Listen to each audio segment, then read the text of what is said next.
Olha, eu sou tão pessimista em relação ao São Paulo que eu não vejo solução nem em longo prazo. Eu não entrei no rádio por causa do esporte, de jeito nenhum. Ainda mais contra o Corinthians, né? É muito mais gostoso, né?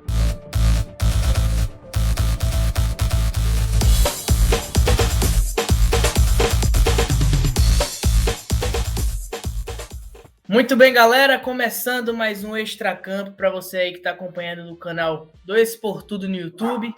Quero pedir a você que deixe o seu like, compartilhe o nosso vídeo, deixe o seu comentário, deixe aí quem você quer que tire uma resenha aqui com a gente também. Hoje a gente está recebendo um cara muito especial, um São Paulino aí, referência para muitos. Sombra, muito bem-vindo, muito obrigado, viu? Muito obrigado pelo convite, agradeço a todos vocês. Vamos ver se nos próximos minutos a gente consegue bater um papo legal, falar de tudo aquilo que vocês perguntarem, a gente tá aí, viu? Muito obrigado a todos vocês pelo convite e obrigado a vocês também que estão nos assistindo nesse momento. Quero também mandar um salve para meus companheiros que estão aqui hoje, o Guedes e o Nascimento. Para a gente começar, Sombra, eu queria saber um pouquinho da sua infância ali. Como é que você foi para essa área do esporte? Foi sempre um amor seu pelo esporte, pela comunicação? Como é que era a sua infância? Olha, cara, na infância, assim, é muito comum, né, para nós gostarmos de futebol no Brasil. Criança no Brasil acaba se apaixonando por futebol. Então, era uma coisa muito inerente. Mas, assim, pelo São Paulo especificamente, eu sempre fui muito fanático, né? Nem gostaria de ter sido tão fanático quanto eu sou, né? Já fui mais até. A gente vai ficando mais velho, a gente vai apanhando e depois a gente começa a relevar certas coisas. Mas sempre fui muito fanático a ponto de, se o São Paulo perdesse um jogo que nem valia nada, de meio de Campeonato Paulista, acabava com minha noite e meu dia. Isso com 6, 7 anos de idade, sabe? Então, assim, era muito fanatismo. Então, esse amor pelo São Paulo... aliás, assim, existe o amor pelo futebol e pelo São Paulo. Eu tenho amor pelo São Paulo, talvez menos pelo futebol, mas mais pelo clube, né? Às vezes é a paixão pelo clube que faz você gostar do esporte, né?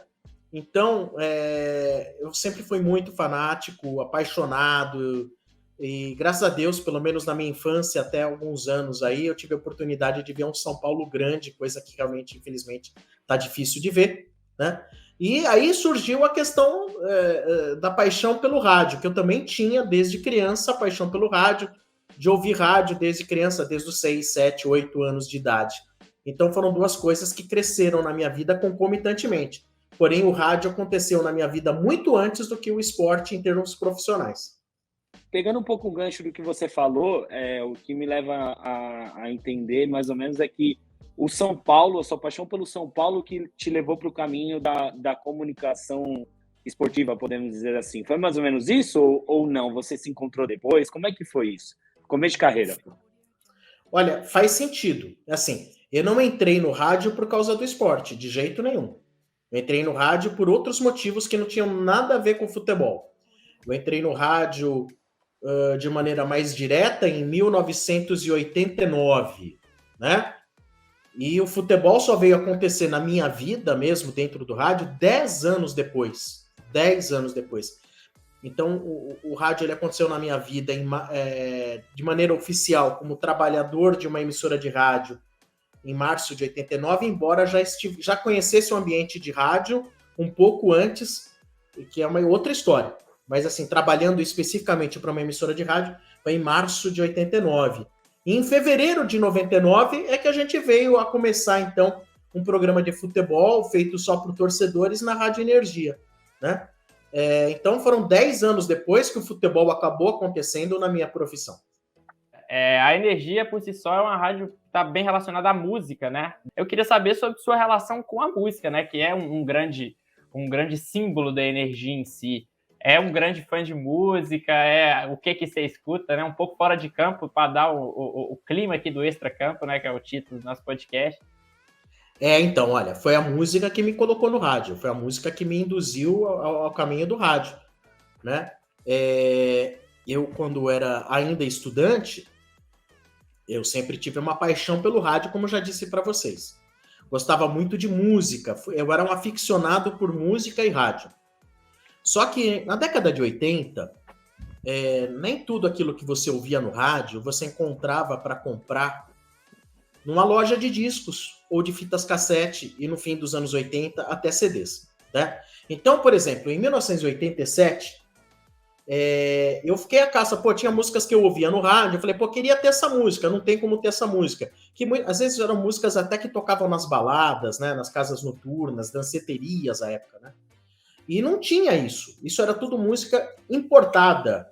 Música que não venderia, não vendia nas lojas, né? Então você ia em umas lojas americanas, ou supermercado, ou em loja de shopping center, até lojas de discos, e você não encontrava esse tipo de música de balada, por exemplo. Não tinha, esquece, não tinha. Porque no Brasil a importação era muito complicada, o Brasil vinha numa transição de ditadura militar, a abertura mesmo para as importações só veio acontecer a partir do governo Collor no começo dos anos 90. E eu fiquei sabendo de um lugar chamado DJ Club, que vendia as músicas, porque era uma galera que trazia música tipo, como contrabando, que seja, e trazia os discos, etc. E eu fiquei sabendo que existia esse lugar. Fui lá, bati na porta, não existia celular, tinha telefone, liguei, falei, eu queria gravar música, vocês gravam? Gravo, vem aqui. Fui lá, levei minha listinha de músicas para gravar e o dono do lugar falou, você quer essas músicas? Legal, bacana, vou gravar fita cassete para você. E nessa mesma visita ele me ofereceu, você perguntou o que você faz da vida, né? Daí eu falei assim, eu estudo. E à tarde, o que você está fazendo? Não estou fazendo nada. Daí, quer trabalhar aqui? Daí eu falei, fazendo o quê? Gravando fita, como eu vou gravar para você, separando discos de um programa de rádio que ele produzia na Rádio Bandeirantes FM. A minha função era pegar a programação musical que ele fazia, separar os discos que estavam na discoteca dele, botar num case, e o office boy do DJ Club levava o case com os discos que seriam tocados à noite na Rádio Bandeirantes FM. Então esse foi... Você tá vendo? Aí, por enquanto, assim, num lugar chamado DJ Club, que vendia música gravada, vendia discos... Já tinha uma relação com música, mas não era... Nesse lugar DJ Club, eu conheci um cara que era muito famoso no meio do rádio FM, que era o Júlio Mazei. Julinho Mazei, filho do professor Júlio Mazei, que foi preparador físico do Santos e do Cosmos na época do Pelé. E ele tinha programa de rádio em São Paulo na Bandeirantes FM também. Ele ia lá no DJ Club para também ter as músicas importadas, que eram de difícil acesso no Brasil, para tocar no programa dele aos sábados à noite na Rádio Bandeirantes. Ele viu que eu gostava muito daquilo, eu gostava muito, inclusive era um ouvinte de programas dele, a gente teve uma afinidade, ele achou que eu tinha competência para ajudá-lo na produção do programa, eu comecei a ajudá-lo na produção do programa, primeiro levando os discos para ele na rádio no sábado à noite, né? Depois ele mudou de emissora, ele foi para a Rádio Jovem Pan em São Paulo, Jovem Pan 2 FM, e a essa altura o pessoal da Jovem Pan gostava do trabalho que eu fazia para ele e me convidou para ser funcionário da Rádio Jovem Pan no departamento de promoção da rádio. Então aí foi minha porta de entrada no meio de rádio, em março de 1989, né? Mas já estava meio que fumegando isso aí, essa relação com rádio, desde 87. Legal. Sombra, pode falar, João, vai lá. Não, rapidinho, eu só ia perguntar a ele se tipo, tem alguma banda ou cantor que você fala, esse eu tenho que escutar toda hora, esse aí eu sempre gostei, nunca vou deixar Esse eu vou tocar no rádio, esse eu vou colocar hoje. Assim, eu cuido da programação musical da Rádio Energia, tá? Da Rádio Energia 97. Só que quando você cuida de uma programação musical, não necessariamente você toca aquilo que você acha legal como pessoa. Então não entra o gosto pessoal. Você tem que tocar aquilo que deve fazer parte de uma estratégia que você veja como viável para sua emissora atingir um determinado público e, se possível, os melhores índices de audiência. Coincidentemente ou não, muita coisa que às vezes toca também aqui na Rádio Energia é coisa que eu gosto e ouviria dentro do meu carro, né? Ouviria. Em casa é muito difícil ouvir música.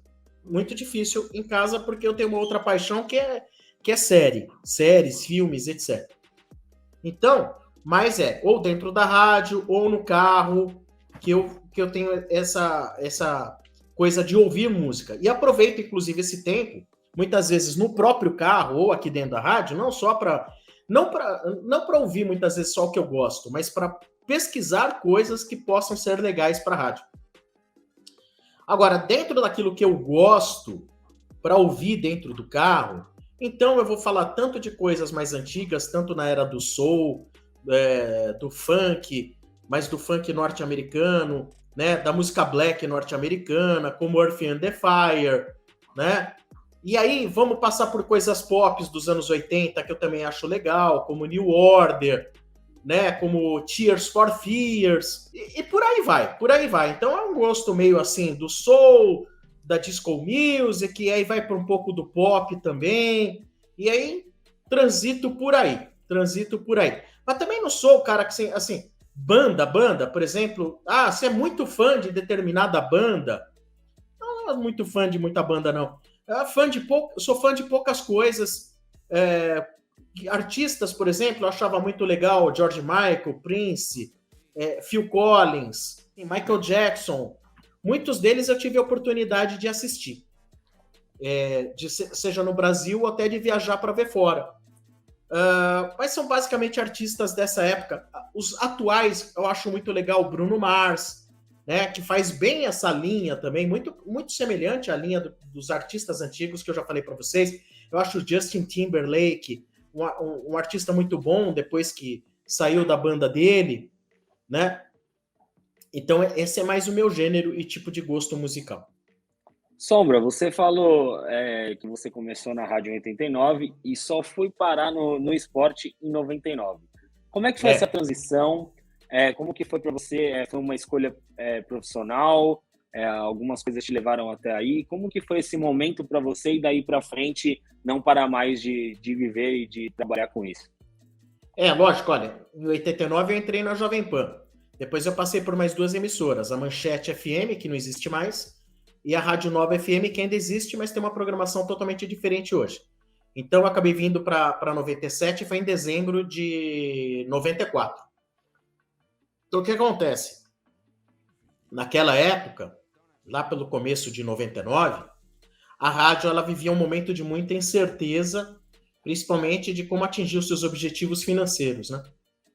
E a gente teve uma proposta de uma equipe esportiva de uma rádio concorrente, que trabalhava numa rádio concorrente, de vir para a nossa rádio e fazer um trabalho aqui de transmissão de jogo, de programas esportivos, mas era uma coisa mais conservadora, mais formal. O dono da rádio aqui, um dos donos da rádio, Zé Antônio, ele não gosta de futebol, nunca gostou, e ele não via com bons olhos aquela parceria. Ainda que pudesse ser comercialmente até viável, mas ele não gostaria, mesmo que ganhando dinheiro, de ter um formato de futebol na rádio que ele não gostasse. Ele é muito de colocar dentro da rádio muito aquilo que ele gosta. Então, na época, precisava tomar uma atitude, né? No sentido de dizer, vai aceitar a proposta ou não vai aceitar a proposta dos caras?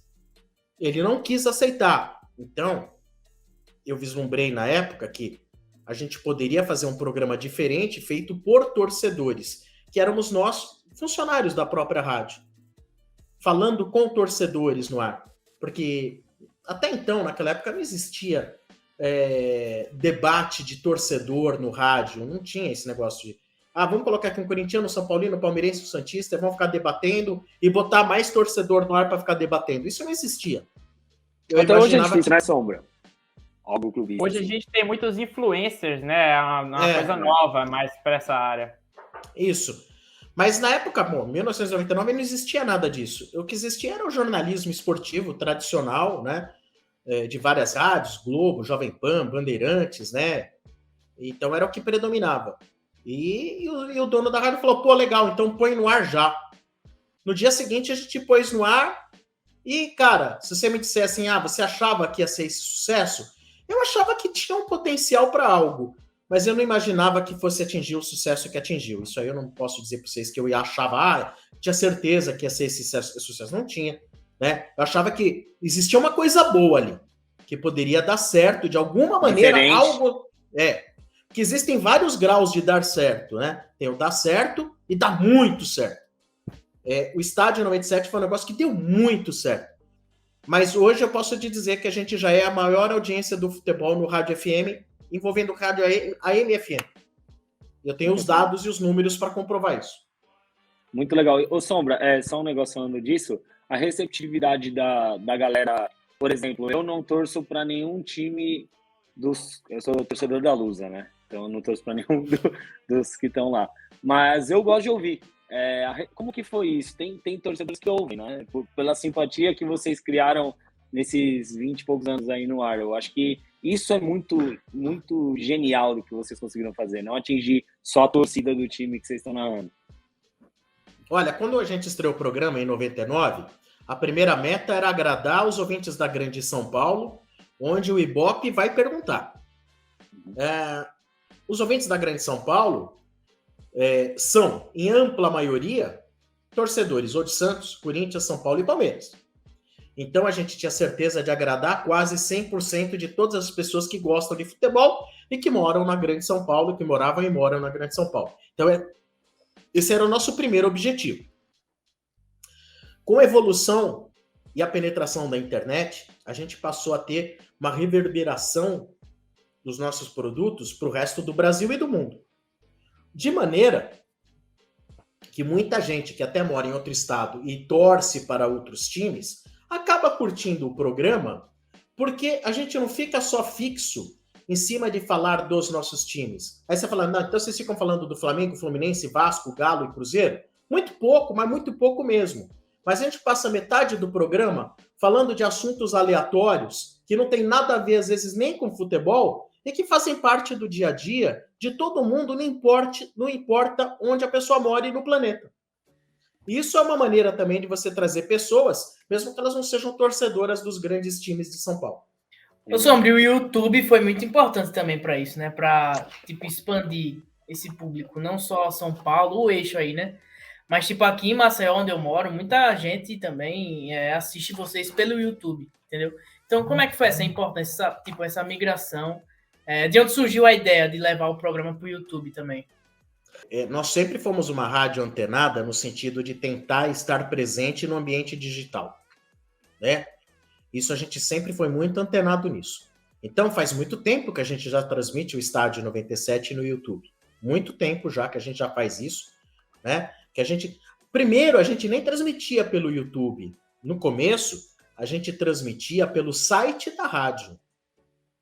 Né? Tinha muita gente que falava assim, não, vocês têm que fortalecer o site da rádio, tem que foca no site da rádio. Então a gente demorou um pouco para estar no YouTube, porque existia uma concepção na época, a qual hoje não é mais válida, de que estar no site é muito mais importante. Não é.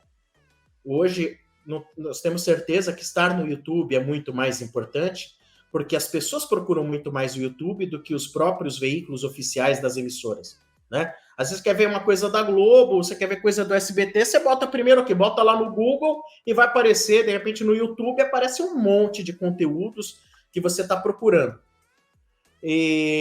Então, a ida para o YouTube aconteceu um pouco depois, mas estar no ambiente digital, transmitindo em áudio e vídeo, já é uma coisa que a gente já está há bastante tempo. E com o crescimento do YouTube e também a nossa entrada na transmissão de jogo de futebol, porque assim, a transmissão de jogo de futebol, ela nos ajudou, inclusive, a crescer não só no Brasil, como também a trazer muita gente nova de todo o Brasil para ouvir o Estádio 97, não só a transmissão de jogo. Porque foram criados muitos memes, né? Aquela coisa de corintiano perdendo, São Paulino perdendo, palmeirense perdendo, santista perdendo. Tem muitos recortes. A galera posta muitos recortes na internet, posta muita coisa no YouTube. Aí a galera vê aquilo e fala, meu, o que é isso que está acontecendo? O que é isso que está acontecendo? Aí vai ver e acaba caindo no nosso canal, né? A gente teve um crescimento muito grande. Em 3 anos, a gente saiu de menos de 100 mil inscritos e estamos para bater aí, em breve, 580, 590 mil inscritos no canal, sabe? A gente, de maneira totalmente orgânica, né? Então é assim, primeiro o Estádio 97 ajudou a gente localmente a fazer o produto Energia em Campo, que é o futebol de torcedor para torcedor, crescer. O crescimento desse futebol de torcedor para torcedor no ambiente digital, no YouTube, acabou reverberando também para pessoas de fora de São Paulo, como você fala da galera de Maceió, acompanhar. Hoje tem muita ligação de qualquer lugar do Brasil e do mundo que ouve tanto a transmissão de jogo com Energia em Campo, como também acompanha o Estádio 97. Sombra, a gente já passou aí por início de carreira, por música, pelo próprio estádio, pela energia, mas também a gente não pode deixar passar despercebido o que o telespectador, principalmente, assim, tá aqui parado para ver você falar, que é sobre o São Paulo, né? Que, como você comentou, é o maior amor aí, até maior que o futebol. E aí, pegando por esse gancho, queria saber o que você tem de ano, o que você espera para 2022. O São Paulo tem problemas pontuais, e tem problemas de longo prazo. Esses problemas de longo prazo acabam trazendo aí de muito tempo para cá, consequências. Quais são as consequências? O São Paulo, via de regra, brigando acima de zona de rebaixamento para não cair. O São Paulo devendo dinheiro na praça. O São Paulo sem dinheiro não pode contratar grandes jogadores. Quando tem dinheiro, assume a bucha, não paga os credores e monta times desequilibrados, mas somente com apego a nomes, né? Então, São Paulo dos últimos anos, da última década, é um clube que ele ficou buscando, às vezes, contratar nomes de maneira desequilibrada, gastando dinheiro à toa, às vezes gastando muito dinheiro com um jogador que é muito fraco, muito ruim de bola, né? Então, a gente tem problemas de longo prazo. Então, os problemas de curto prazo hoje, na maioria, são consequência dos problemas que são consequências, não são causas, são consequências. Se hoje eu sou obrigado a ver um time desequilibrado, acéfalo no meio de campo, né, que não tem um lateral que preste, isso é uma consequência. Qual é a consequência? Consequência de muitos anos de má gestão, né, onde você acaba tendo os seus cofres totalmente vazios, e aí você se vê com um problema. Qual que é o problema? Preciso ter bom jogador, né, mas eu não tenho dinheiro para trazê-los. Aí você tem um grande problema. O torcedor fica muito bravo quando vê o São Paulo jogar, porque não joga bem, só traz decepção, né? Traz decepção no mesmo grau. Foi com o Diniz, com o Crespo, né? E rapidamente com o Rogério Ceni. O torcedor fica nervoso, fica pé da vida. Ele não suporta mais ver um monte de jogadores, xinga os jogadores, né? Por N situações, por serem grossos, ou por fazerem panela, ou por não demonstrarem vontade em campo. Ou seja, mas a realidade eles só estão lá porque em algum momento o São Paulo trabalhou mal e não soube montar o seu elenco. Essa é a realidade hoje do São Paulo. Ô, Sombra, eu tô com uma dúvida aqui, Sombra, pelo que você falou, e eu vejo muito, principalmente Guedes e João, a gente fala muito sobre o São Paulo, que os dois também têm o mesmo sentimento que você, mas falando algo concreto, assim, que a gente pode exemplificar, existe uma solução a curto e médio prazo para que as coisas voltem a caminhar melhor para o São Paulo? Não, porque eu não vejo, em curto prazo eu não vejo a menor... Olha, eu sou tão pessimista em relação ao São Paulo que eu não vejo solução nem em longo prazo. Assim, ela é possível, ela é imaginável, mas eu acho pouco factível. Pouco factível. Em curto prazo, muita gente pode falar assim, quando o São Paulo foi campeão paulista, fala assim, pronto, olha, o São Paulo voltou. Não voltou. O São Paulo foi campeão paulista. Muitos clubes que foram totalmente mal geridos na história, eventualmente também ganharam títulos aqui ou acolá. Também ganharam, né? O problema maior do São Paulo são os seus alicerces, né? Ou seja, muitas vezes uma casa, você entra nela, tá todo cheio de mofo, né? O São Paulo é um clube cheio de mofo na parede, com cupim nos armários, né? Os alicerces estão estragados. O São Paulo, ele precisa derrubar a casa e fazer tudo de novo. Tudo de novo. Né? Infelizmente, essa é a realidade. Só que cabe ao morador da casa querer fazer. Mas os moradores da casa São Paulina não querem fazer isso. Eles adoram a casa desse jeito, eles acham que a casa tá linda, eles acham que a casa é maravilhosa, porque a casa é deles. Mesmo que você fale que a casa tá feia e caindo, ele fala assim, não, mas essa é a minha casa, eu mando aqui e dane-se o que você acha. É isso que pensam os donos da casa São Paulina, que são, em boa parte, os conselheiros do São Paulo. Eles fazem o que quiserem, porque a casa é deles. Não adianta a opinião do torcedor. Você vê lá goteira, tudo, ele não tá nem aí, porque ele é o dono da casa, ele diz que ele faz, que ele acontece, né? Infelizmente é isso. Então por que você fala assim, por que é imaginável, mas porém pouco factível? Você pode imaginar um dia, amanhã, o São Paulo, né, revolucionando novamente, se tiver uma separação total do social do futebol e que o futebol seja totalmente ligado apenas a profissionais? Pode ser, pode ser. Acredito que a parte social vai votar para que isso possa acontecer? Duvido. Eu duvido. Eu queria passar por esse ponto já último que você deixou aí, né? Esse ano a torcida São Paulina foi com mais força do que eu já tinha visto pelas redes sociais na hashtag do Separa São Paulo. Foi muito levantada recentemente. O presidente Júlio Casares fechou os comentários bizonhamente do seu Instagram, então hoje, por exemplo, não tem comunicação direta com o torcedor. Então eu queria saber o que você acha que precisaria para tornar o São Paulo restrito assim, ou se realmente o Separa São Paulo tornar uma realidade, né? Assim. O que eu entendo é que se o São Paulo ele fosse comandado como é uma multinacional de sucesso comandada, onde você tem cargos dados a pessoas pelo seu grau, competência, currículo, né? E você ter, por exemplo, no futebol, só quem é realmente do futebol, eu acho que é um primeiro caminho que possa se ter para que a gente tenha, no caso, como se fosse uma empresa, né, que trabalha de maneira correta, com dinheiro, com estratégia, com marketing, né? E também, principalmente, na parte técnica do futebol. Porque os grandes CEOs, na verdade, do futebol, são aqui, por exemplo, é um cara como o Muricy, são os empresários do mundo da bola que estão por aí, que tem olho clínico para enxergar, são pessoas que já estão no mundo da bola. Mas não esses conselheiros que estão lá e que acham que porque o cara jogou bola na várzea, porque ele bate bola no fim de semana, ele acha que entende alguma coisa. Não, a coisa não é por aí, né? Aliás, nem ter jogado faz da pessoa ser um bom dirigente. Veja o Raí. Verdade. Né? Ter jogado bola também não credencia, né? Mas o mercado mostra aí que existem boas pessoas se formando no mundo do futebol, há bons exemplos de profissionais, né?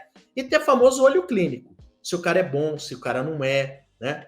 Isso você tem que ter gente expert da área. O São Paulo tinha lá o Pássaro, o Alexandre Pássaro, um cara que é advogado, que sabia fazer contratos, aliás, fez contratos horrorosos para o São Paulo, bons só para jogadores, né? E era o cara que definia um monte de contratações, né? É lamentável isso. Eu gostaria de ter bons dirigentes no futebol, né? Como? Eu gostaria de ter um Muricy Ramalho, cara que tem olho clínico para o futebol, conhece os meandros do futebol. Por exemplo, pode ser até o Rui Costa, um executivo de futebol que está lá, que também tem o seu conhecimento, um cara experimentado, né? Por exemplo. Agora, por que ter do lado deles um monte de conselheiros dando pitaco? Mas assim, para você, quem é o maior ídolo do São Paulo e qual foi o melhor time do São Paulo que você viu jogar? Olha, o maior ídolo para mim chama-se Tele Santana.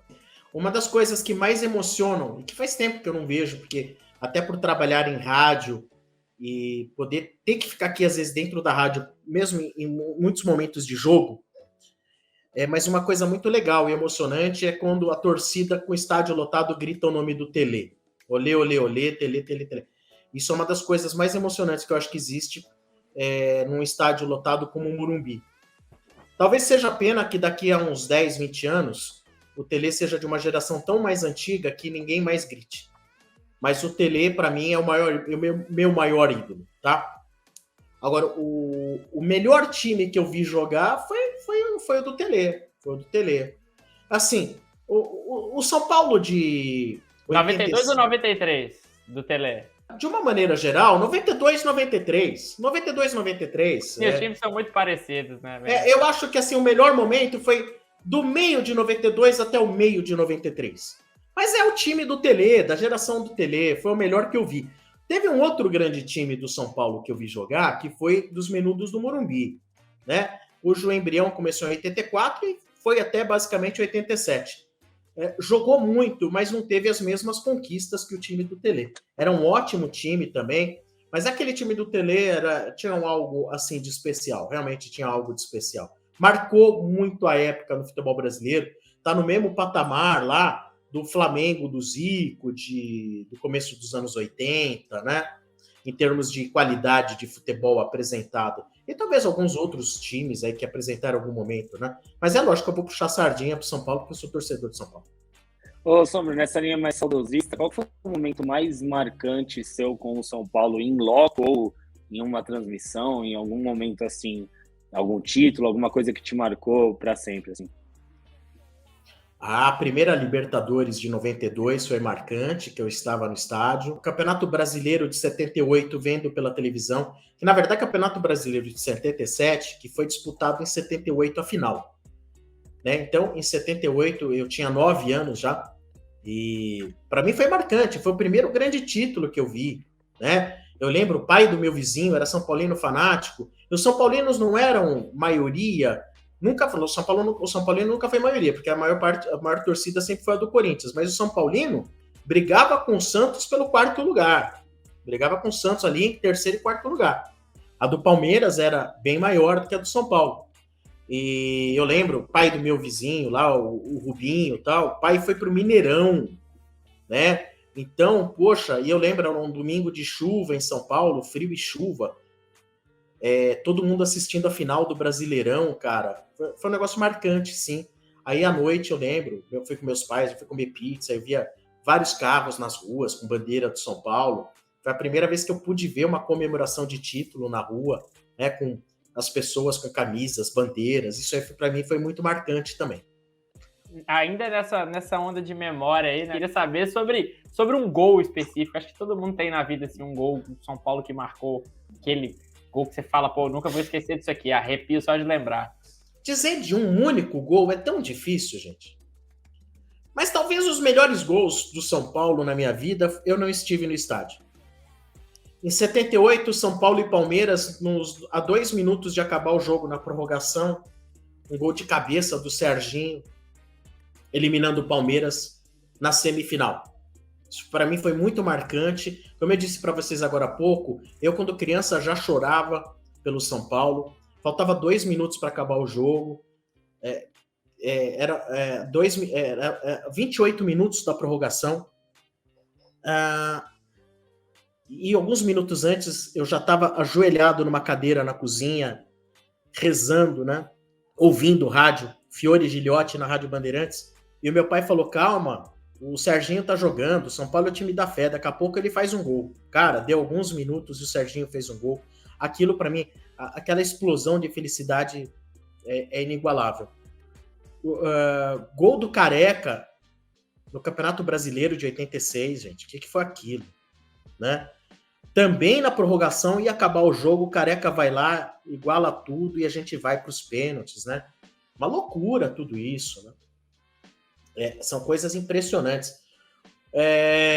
Não tem como desconsiderar o gol do Mineiro, mas o gol do Mineiro é um tanto, assim, é uma alegria muito grande, mas eu não vi o gol do Mineiro.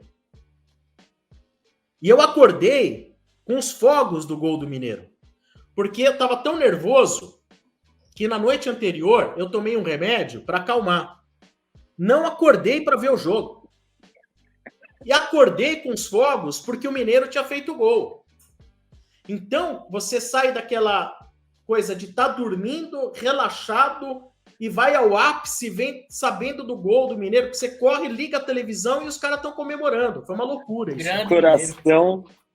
Agora, no estádio, cara, teve muitos gols legais que eu vi. Aquele do Raid fora da área contra o Corinthians em 91 foi magnífico, né? Teve muito gol. Cara, é tanto gol que a gente vê, né, cara? Mas esse gol foi muito marcante do Raid fora da área. Foi, pô, ainda mais contra o Corinthians, né? É muito mais gostoso, né? E uma coisa que marcou também, acho que marca muito São Paulinos, foi o 100º gol do Rogério, e principalmente em cima do Corinthians, né? 27 de março de 2011. Sem dúvida. Foi fantástico, esse gol foi fantástico. É que, infelizmente, esse aí eu não estava no estádio, né? Esse, infelizmente, eu não estava. Mas não dá para... Você lembrou bem. É um gol extremamente marcante, né? Quando eu vi a falta, eu falei assim, cara, será que o Rogério vai acabar fazendo, de fato... Pensei a mesma coisa. Em cima do Corinthians, tem toda a mística. Fala assim, meu, puta, parece que, assim... Se planejasse, não seria tão legal. Não sairia tão bem feito. E pior momento, Sombra, assim, acho que com certeza vai ser recentemente, mas talvez tenha tido, sei lá, algum momento específico. Olha, é assim, de uns 10 anos para cá, que eu acho que o São Paulo, a cada ano, ele vem me decepcionando cada vez mais. Parece que o São Paulo ele faz todo um trabalho de amadurecimento para queda para a Série B, você entendeu? De destruição da instituição, de destruição do futebol do São Paulo, de destruição do amor que o torcedor tem pelo São Paulo. Então, eu vou te dizer que o meu maior sentimento de tristeza em relação ao São Paulo, ele acaba não sendo propriamente após uma derrota, perda de título. A minha maior decepção e tristeza em relação ao São Paulo é ver no que o São Paulo se transformou, sabe? Porque o meu pai me transformou São Paulino, quando eu era criança, quando ele falava assim, as coisas que o meu pai falava sempre foi assim, não torce pro São Paulo, porque ele é bom. Não. Fala assim, torce pro São Paulo porque ele tem os melhores dirigentes do Brasil, é um clube mais visionário, tem o maior estádio particular do mundo. Foram coisas assim, foram o aspecto de vanguarda que me fizeram ser São Paulino. E quando eu vejo, já há muitos anos, que o São Paulo deixou de ser vanguarda há muito tempo, isso para mim fere demais, né? Então, eu fiquei triste, por exemplo, puto, quando a gente perdeu aquela final lá pro Cruzeiro, triste, puto. Mas nenhuma tristeza se iguala a que eu venho tendo na última década em relação ao que virou o São Paulo e o que fazem com o São Paulo. Sombra, infelizmente a gente tá chegando aí na reta final do nosso programa. E antes da gente ir para a parte final, queria logo pedir os likes da galera que está assistindo. Deixem aí nos comentários quem você quer na resenha aqui com a gente também. E não se esquece de se inscrever no canal. Sombra, a gente vai fazer um ping-pong agora, rapidinho. Vou falar uma palavra e você responde, beleza? Boa, vamos lá. Uma música.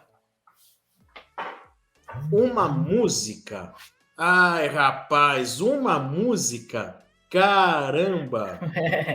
Então vamos lá, Earth, Wind and Fire, Let's Groove. Um filme. Olha, eu gosto tanto de filme.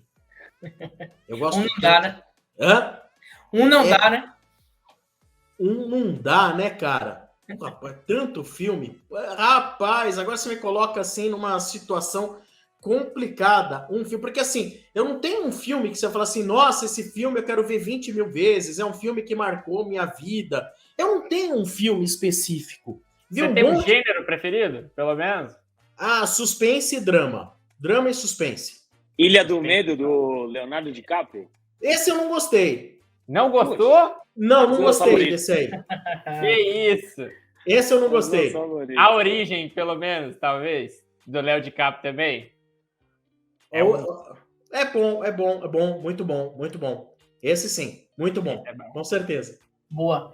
E por último, um sonho do Sombra ainda para essa carreira muito grandiosa. Não é por último não, viu, João? Tem mais uma coisinha depois que ele falar essa aí. Boa. O Guedes está preparado aí. Olha, um sonho é continuar tendo saúde e poder pagar as minhas contas até o fim da minha vida. Sonhamos Amém. todos. Amém. O que eu queria você falou no início, que eu acho que talvez até tivesse no roteiro aí nosso, mas você falou no início que você é fã de série. Deixa uma pra galera, pra gente, deixa uma indicação aí. Suspense, cabe pra todo mundo, acho que todo mundo indica pra nós aí alguma coisa boa. Fim de semana tá chegando, né? Olha, eu gosto bastante de série, viu, gente? Então, assim, se você quer uma série aí meio assim, com mistura de ação, eu acho que aquela série... a série já acabou, mas não acabou, vai ter um filme para encerrá-la, Ray Donovan. Porque assim, se eu chegar e falar para vocês aqui de Breaking Bad, é cair no óbvio. Não vou falar para vocês de Breaking Bad. É verdade. Né? Então, assim, falar de Breaking Bad, pô, é meio óbvio falar de Breaking Bad, né? Mas tem várias séries muito legais aí que eu recomendo, tá? Então, por exemplo, olha, Suits, que também já terminou. Baita série. É uma baita série, eu acho muito legal. Eu tenho aqui uma listinha até, porque eu faço aqui o meu roteirinho para não perder os capítulos e episódios e ir fazendo rodízio para ficar assistindo, né? Eu acho The Crown, que está no Netflix, muito boa. Baita série. A história da família real, né? Tem uma que fala muito sobre o totalitarismo, ditadura, que é Handmaid's Tale, o conto da Aya. Baita série também. É fantástico. O Sombra é esporte, cultura, é tudo. Que convidado é esse? Ô Sombra, muito obrigado por participar aqui com a gente, por topar aí. Quando eu estiver em São Paulo, por favor, deixa eu conhecer aí o estúdio. Claro. Muito obrigado, muito obrigado. Quando você estiver em São Paulo, você tem meu contato, manda sua mensagem, venha nos visitar, será muito bem recebido. Coloco você no ar, inclusive. Então... Amanhã eu tô comprando a passagem. Vai ser um prazer. Muito obrigado, viu, Sombra, mais uma vez. Foi muito bom conversar com você. Muito rico pra gente também nesse começo de projeto. Tenho certeza que em breve, quando a gente já tiver estourado, a gente vai te chamar de novo para comemorar aí. E muito obrigado mais uma vez. Obrigado a você, João, o Guedes também, o Matheus. Muito obrigado a vocês aí do Expor Tudo. Sucesso para vocês. Galera, inscrevam-se no canal deles, deixem o seu like. Também, se puderem depois, e se inscrever lá no meu canal, o canal Sombra Tricolor. Com certeza. Tô começando ainda também o canal, tá muito recente. As Tricolives estão bombando, hein? Então, se você puder lá, vai lá, Sombra Tricolor, tá bom? Aliás, Sombra Tricolor é o que tá em todos os meus perfis, Instagram, Twitter, Facebook, tá em todo lugar, é uma coisa só. Muito obrigado a vocês pelo convite, foi um prazer falar com vocês. Valeu, vamos chorar juntos, Sombra. Muito obrigado, galera. Muito obrigado mais uma vez. Deixe seu like. Compartilhe aí com seus amigos que torcem pelo São Paulo ou que não também, que queiram só deixar os xingamentos aí pro nosso tricolor. E vamos que vamos. Em breve voltamos com mais um Extracampo. Tamo junto. Valeu, galera.